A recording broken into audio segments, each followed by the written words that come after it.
Okay guys, now let's start questions 23 and 24. We call these questions double multiple choice questions. Listen, whenever we have double multiple choice questions in Ielts reading, answers are usually in one paragraph. Sometimes they are grouped together, sometimes in two parts of one paragraph, and sometimes it is also possible that they are in two separate paragraphs, right? But they are going to be in order. Now I tell you what to do. First of all, you will read the question and find the clue word, so that when you go to the passage, you should locate. The first target is to locate the part of the passage that contains the question. So let's read questions 23 and 24. Please follow me. Choose two letters A to E. Write the correct letters in boxes 23 and 24. Which two of the following statements does the writer make about literacy rates in section B? Wow. They have given us section also. Okay, so which of the following statements does the writer make about literacy rates in section B? Now please come to section B. And two statements. And statements are usually in inverted commas. Usually, not always, but usually. So anyways, can you guys see first inverted commas? They start from between 1600s. And second, modern cross country. Found it? Okay, now I'm going to read. Please follow me. Paragraph B, fourth line, between 1600 and 1900. Found it? Now let's read this carefully. Between 1600 and 1900, England had only mediocre literacy rates by European standards. Yet, its economy grew fast and it was the first country to industrialize. Now, what did they say? Literacy rates were mediocre, but they were the first country to industrialize. During this period, Germany and Scandinavia had excellent literacy rates, but their economies grew slowly. You got the idea? Now please come back. Option A. Very little research has been done into the link between high literacy rates and improved earnings. Not so far. B. Literacy rates in Germany between 1600s and 1900s were very good. Literacy rates were... Come back, please, come back. They said during this period, Germany and Scandinavia had excellent literacy rates. Literacy rates were excellent, but that economic growth was not that good. Just focus this sentence. It's the fourth last sentence. During this period, found it?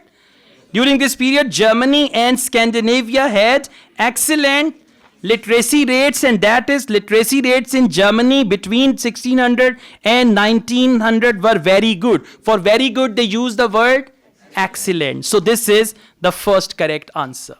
Once you find one correct answer, now wait. Now we read the second part, and then we will read on. So please come back to the passage. I'm reading it from third last line. Modern cross-country analysis. Found it? Yes. It's the third last line, paragraph B, because they mentioned section B already. Modern cross-country analysis have also struggled to find evidence that education causes economic growth, even though there is plenty of evidence that growth increases education, she adds. Now, one thing, education causes economic growth, and other thing, economic growth causes education. Let's go on. Let's come back to the questions. Paragraph C, there is strong evidence that high literacy rates in the modern world result in economic growth. They didn't mention this thing. It was actually the opposite. By the way, it was the opposite. Option D, England is a good example of how high literacy rates helped a country industrialize. No. In England, literacy rate was low and it became industrialized country. So see that elimination. Odd options should be out. Option E, economic growth can help to improve literacy rates. And come back, please. Economic growth can help to improve literacy rates, and they mentioned Education causes economic growth, even though there is plenty of evidence that growth increases education, right? So growth increases education. That means economic growth can help to improve literacy rate. Literacy rate means education. So correct answer for question number 23 and 24 is B for boy, E for elephant, and you can write in any order. For example, 23B, 24E. That is what I recommend. But if you write 23E, 24B, even then they will be right. Clear? Okay, now let's go on. Questions 25 and 26. Choose two letters A to E. Write the correct letters in the boxes. Which two of the following statements does the writer make in section F about guilds in German-speaking Central Europe? Guilds in German-speaking Central Europe between 1600 and 1900. Section F, two statements about guilds in German-speaking Central Europe between 1600 and 1900. So where is it? Paragraph F. Now see that paragraph F, and there are two answers here. Let's read it from fourth lines, you said. Third line, comma is there. German-speaking Central Europe is an excellent laboratory for testing theories of economic growth. She explains. Now what does she explain? It's the excellent laboratory. You can check it there. And what can you check there? Excellent laboratory for testing theories of economic growth, she explains. Right? Between 1600 and 1900, literacy rate and book ownerships were high, and yet the region remained poor. Now let's go back to the questions. Literacy rate high and region became poor, and they are the good laboratories for economic growth. Option A. I'm reading the questions now. Option A. They helped young people to learn a skill. No, not until now. Option B. They were opposed to people moving to an area for work. No. Option C. They kept better records than guilds in other parts of the world. No. Option D. They opposed practices that threatened their control over a trade. Not until now. Option E. They predominantly consisted of wealthy merchants. No. Let's read more. If you don't find any option, then you got to read more. So let's go on. We are going to read some more here. Okay, I'm reading it. It was also the case that local guilds, please follow me here.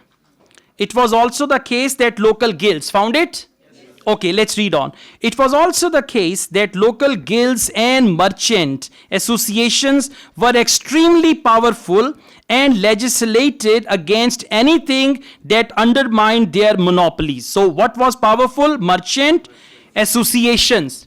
The trader associations, okay, they were so extremely powerful and legislated. Legislated means they made laws against anything that determined their monopolies. And then they say in village throughout the region, guilds blocked labor migration. People were not allowed to go from one area to another and resisted changes that might reduce their influence. Now let's go back. Option B, they were opposed to people moving to an area for work. What is the word for that? Migration. And what do they mean by they? Guilds in German-speaking country. They means guilds. So they were opposed to people moving to an area for work. That means migration. First correct answer is B. B, not C. Okay, C is they kept better records. No. Option D, they opposed practices that threatened their control over a trade. Come back to the passage. They have mentioned here, extremely powerful and legislated against anything that undermined their monopolies. Undermined their monopolies means undermined their power.